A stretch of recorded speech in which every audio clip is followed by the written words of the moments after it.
If you're looking for a podcast that packs in sound property advice, as well as offering you an insight into making the world of property effective and ultimately work for you, you're in the right place. Hosted by Arsh Ellahi, the original property rebel. He's written an Amazon bestseller, created the Property Investor app, the UK's first, and is an experienced property mentor. More importantly, he talks the talk and walks the walk.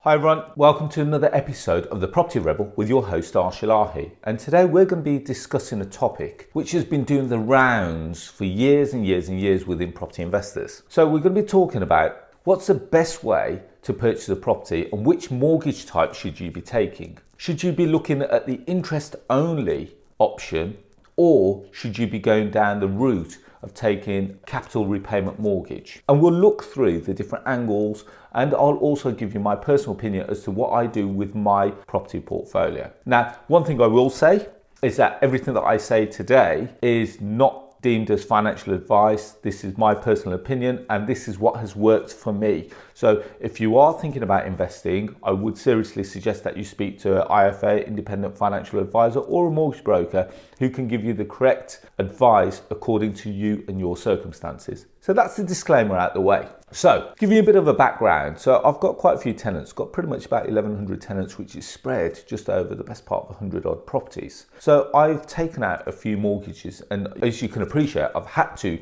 get my head around the different kind of terms and what's going to be best moving forward. And I look at this in two different ways. Cash flow. Cash flow is the stuff that's going to make your business survive. Cash flow is the thing that's going to allow you to go out day in, day out to do other things within property. And then I'm also looking at long term. Do I want to be a slave to the bank? And so, if I was honest, that's probably the way that I dictate which way I'm going to go when I invest. And that's probably one of the ways that I describe interest only versus capital repayment. Don't worry, I'll go into it. I'm going to use live examples as well. I'll have a calculator in the background. So here, if you hear some clicking away, unfortunately, it just means that I'm clicking away on the calculator to try and give you guys the best possible advice. Let's get straight into it. So interest only versus capital repayment. Let's start from the very basics. What is interest only? So if you were to take a mortgage out for a property that you're about to buy and you decide to go down the interest only option, what you're actually doing is that you're only paying the interest on the loan that you've taken. You're not chipping away at any of the capital. So when you purchase a property, let's just say that the purchase price is £100,000 and you've taken out a 75% loan to value or loan to purchase mortgage product, and the bank lends you 75,000. That loan of 75,000 will remain all the way through until you come to redeem the loan. So any payments that you make in between will just be interest payments. So you would not have chipped away at the £75,000 loan. And I'll go through the pros and cons for this as well. One of the benefits of doing that is the fact that payments that you make per month are going to be lower against the capital repayment. And the reason why that is because you're not chipping away at the debt. You're literally paying the interest. So naturally, your payments will be lower. Now, this is great if you're possibly looking to get involved in property or starting in property because you want to generate as much cash flow as property so that you can save that money to start purchasing other properties. The more cash flow you make, the more you'll save, the more you'll be able to reinvest. And hopefully, and I say hopefully, that the money that you reinvest in other properties will generate more cash flow, which would have possibly been more than what you would have if you started to do repayment on the first property. Hopefully I haven't lost you there. It is a bit of a technical subject, so if I do lose you, please feel free to go back, have another listen, but there is logic behind my madness. So let's use that example. Purchase price is £100,000. Now you're going to take a 75,000 mortgage, which is equivalent to 75% of the purchase price. And let's just work on the basis that you've taken the loan on a 25-year term and the interest rate is approximately 5%. Now I've done some brief calculations on this. On an interest only basis, that comes out at £312.50 a month, which is equivalent to, like I said, I've got my calculator in the background, £3,750 a year.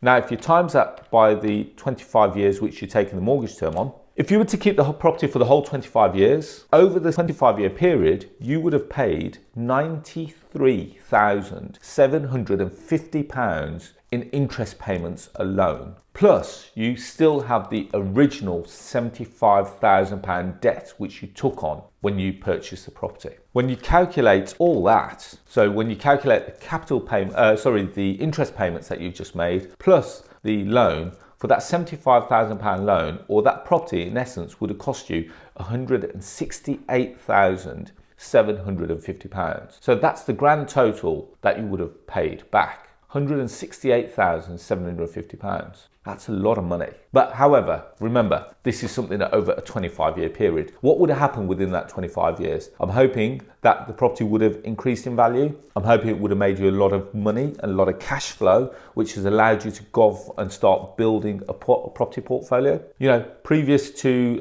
I think it's 2018, you would have been able to offset the interest payments. Unfortunately, with the introduction of Section 24, that is now no longer the case. If you're not sure what Section 24 is, please Google it, or I will cover it in a future podcast. So that's kind of the interest-only model. So I'm hoping that I'll give you a brief intro to it there.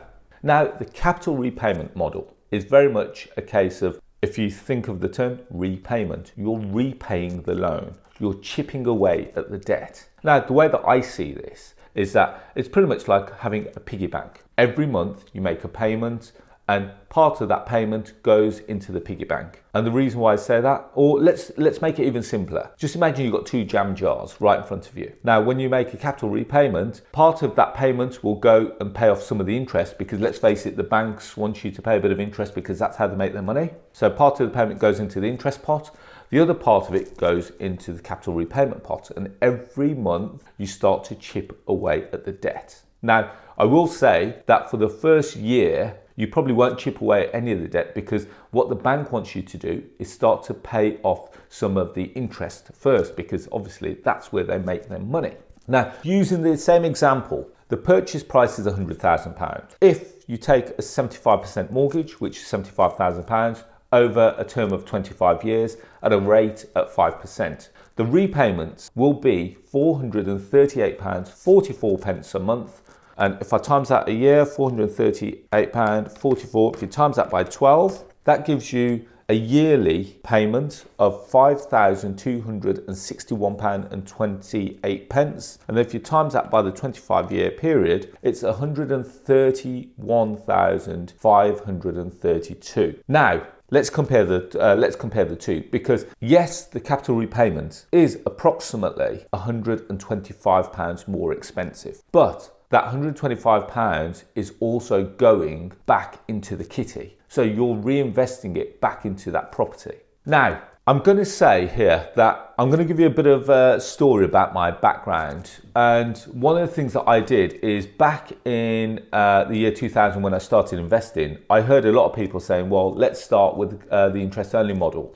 And I thought, yeah, okay, the interest only, I understand the reason why people do it, especially if you're starting out in your journey. Now, the one thing I will say, there's no right or wrong answer when it comes to interest only and repayment, because it is all down to you and your personal circumstances. If you're looking to start out in property, yes, you'll want to generate as much cash flow as possible, and therefore you may not want to go down the capital repayment. Now, I will say that there's no guarantees in property, and I'm a big believer in that. No one has a crystal ball. No one can say that the property values are going to increase. No one's going to say that they're going to decrease. Now, I'm talking in the year 2020, and we're actually in lockdown whilst I record this session. If you were to ask me, would we ever have a world pandemic or COVID or the coronavirus come and kick in 2020, which is going to pretty much wipe off approximately 20% of the value of your property and go into a worldwide recession? No one would ever have said that that was going to happen. But guess what, guys? It's here. Now, the one thing I would say to you is that I'm quite a risk averse person. I can be risky when I want to be, when I'm looking to acquire something and I'm negotiating for something. I can be quite risky.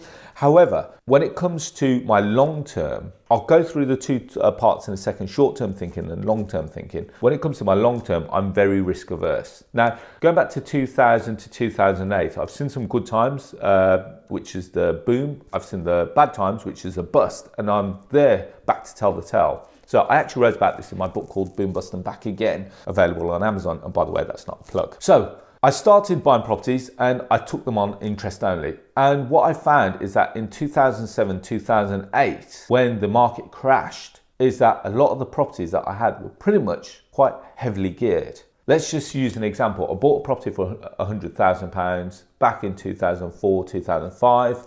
When the market crashed in 2007, 2008, these properties were now only worth circa £70,000 to £80,000. However, I still had a loan on it at £75,000. I thought, hang on, now I'm actually in negative equity. And I never want to be in that position where I'm in negative equity. So come 2007 and 2008, I decided to restructure the whole of my business. My whole property portfolio, I put onto capital repayment. And the reason why I did that is that I did not like the fact knowing that the properties were worth they were worth less than I had debt secured against it. So the property was worth 70 and I had a £75,000 mortgage on it. I didn't sleep very well knowing that. Some of you will have properties like that. And if I'm honest, there's nothing wrong with that. It all comes down to personal preference. I could have sat there and thought short term, yes, they're making cash flow. Let's not worry about it now. But I kicked into my long-term thinking. Where do I want to be in 25 years' time? You know, when the mortgage term expires, what do I want to do? Where do I want to be? Do I still want to be able to be in a position in 25 years' time, not knowing what's going to happen in property values? Are they going to increase? Are they going to decrease? And there will be fluctuations. You know, we're going to go through times where we go through some good times, we're going to go through some bad times, and the market fluctuates accordingly. That's part of the financial markets, and that's exactly what happens. So I turned everything onto interest-only mortgage, and admittedly, it costs more money. As per the first example, it costs approximately £125 more per property, based on a £100,000 property at 75% lending.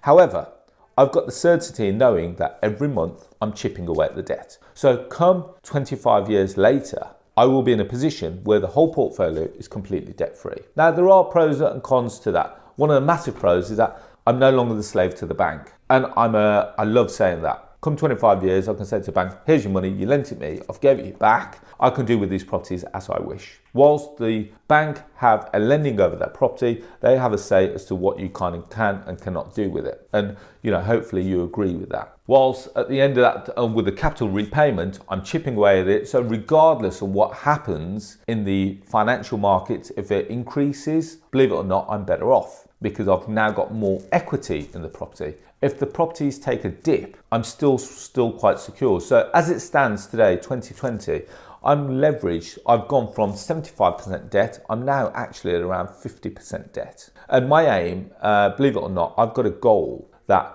on the 11th of November 2025 at 11:59 p.m, which is approximately 5 years away from where we are, I become completely debt free. So in actual fact, as a result of the capital repayments kicking in 2008, I structured all my loans, so not for 25 years. Back then, I structured it up until 2025 for the 11th of November 2025 at 11:59 p.m. Now, why is that date so important? That date so important is because on the 12th of November 2025 at midnight, I turned 45 years of age. And I didn't want to be in a position where I've seen lots of landlords who are 60, 70, even 80 years old, still got 75% mortgage products on their properties. I was thinking, I don't want to be there. You know, 45 years old, I want to be in a position where everything's completely debt-free, and then I've got that choice what I do with it. Do I give those properties to my daughters so that they can do whatever they want? Hopefully they don't sell them off for watches, handbags and, you know, shoes. However, hopefully that's going to be in a position where they've then got a portfolio where they can decide, are they going to liquidize it, are they going to sell it, are they going to reinvest it in what they want to do? Because let's face it, no one knows. Property may not be their thing. However, what I've done is that I've provided them with a lifeline. I've provided them with endless opportunities, and they can do what they want, when they want, and wherever they want. And for me, that's the biggest bonus of having capital repayment. There are some tax disadvantages by having a capital repayment, and I should mention this, is the fact that if I was then to hand it over to my daughters, there are lots of inheritance issues. But if you start speaking to a property tax advisor, I would suggest that they start putting you into, it's not a tax scheme, but they start tax planning for you, so that if your plan is to hand your properties over to your children or to members of your family, that they can do that and potentially reduce the level of tax that you're going to pay come that period. Does that kind of make sense so far? So I'm a big advocate for capital repayment, and I know lots of people will listen to this saying, but Arsh, you pay more per month. Yes, but I've got the benefit of being completely, when I say financially free, completely debt free. The guys that have got the interest only mortgages, at the end of their term, they will still owe the same amount of what they've borrowed, and all they've done is paid the interest only mortgage, the interest which was due on that loan. Now, the one thing that I should mention is that with interest only, no one knows what's going to happen with the property prices. And I'll give you an example now. If you're listening to this in 2020, the house that was probably worth £100,000 in 2019 is probably only worth around £80,000 in 2020. Now, if you took a 75% loan on that property that was worth £100,000, you've now got £75,000 debt still secured on that property. And if the property is now only worth £80,000, it means that at best, even if you used to sell it, you're going to break even.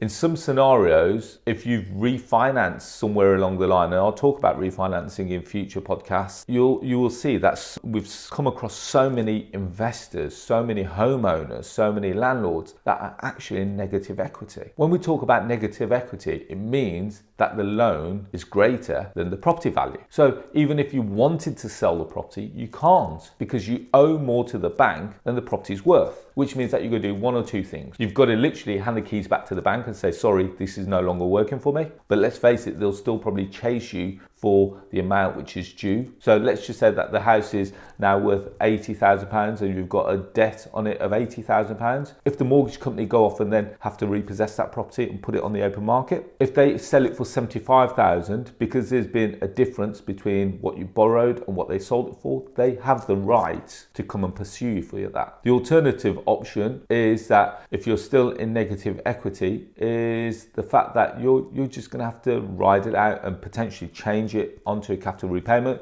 which, if that's the case, why don't you just do that all those years ago and be in a much better secure position? Now, our bank manager, I've got quite a large commercial facility with Lloyds. Every year he provides us with a breakdown. So last year our debt was X amount of millions. This year it's come down by X amount. So we've chipped away at capital. And then not only that, I've got that equity there ready for a rainy day. So if I see a property that I want to buy and I think, okay, I need to move quickly on this, I can literally pick up the phone to my Lloyds manager and say, Mike, okay, I've seen a property. I've seen a property in this street. I'm looking to buy it. Instead of me taking an additional loan, can we potentially gear up against this property? Now, some of my properties, believe it or not, we've actually paid them off, so there's no debt on them whatsoever. So the Lloyds could actually take a charge on that property, and they could do that very quickly, which means that I could get the funds within the space of 2 to 3 days, as opposed to have to go through the mortgage application and all that kind of stuff. So there are lots of benefits by paying down debt. You're creating equity, you're creating wealth within your portfolio. So hopefully, guys, that's given you something to think about. There's lots more that we could discuss about capital repayment and interest only. You know, there are going to be lots of people that sit in the camp of, no, I'm only interest only because I want to generate as much cash flow from my property. And that's great. But just bear in mind, with property prices, what goes up must also come down, and it will come down. We've seen it over and over again. We've seen it in 2007, 2008. We've now seen it in 2020. No one could predict that this was going to happen in 2020. No one could predict the coronavirus. So no one could predict COVID-19. So you've got to ask yourself the question, okay, this has happened. How many times is it going to happen in your lifetime? Is this going to become a more frequent occurrence? Hopefully it isn't, but I'm just playing devil's advocate here. Whereas I can sit back thinking, okay, even if the properties take a dip slightly, I'm still fine. My gearings are circa around 50%. If it was 100,000, I've now got a loan on it of 50,000. And if the property value has now dropped to, let's say, 80,000 as opposed to 100,000, I'm still covered. I don't need to worry about the bank knocking on my door saying, guys, Arsh, we think your property is in negative equity. We need you to start thinking about it. Something to think about, something really serious to think about. And if you are a property investor, it'd be great to hear your views on this, by the way. Feel free to reach out to me. Feel free to email us at admin@arshellahi.com and send us your thoughts. Feel free to connect with us on social media, etc. By searching Arsh Ellahi. And I'm always up for the discussion as what's working for you. And if it's working for you, great. I've got no qualms with that. I'm talking from my personal experience why capital repayment is the better option for me, for my family, and for my future. As always, guys, if you haven't already done so, please download the Property Investor app. If you're looking for your next property investment deal, the Property Investor app is the only place to go. So we launched the UK's first property investor marketplace in the form of an app. It's called Property Investor. All you've got to do is go to the App Store, type in Property Investor. It's available on iOS, available on Android, and also go to www.propertyinvestorapp.co.uk. As well as that, why not check us out on YouTube by searching Arsh Ellahi. On that note, I wish you all the very best of success. I wish you peace, love, and happiness, and hopefully I will speak to you all very soon. Bye-bye. The large majority of people make a positive change if they take immediate action. So act now. Download the Property Investor app and join Arsh on his social media channels to excel your property journey.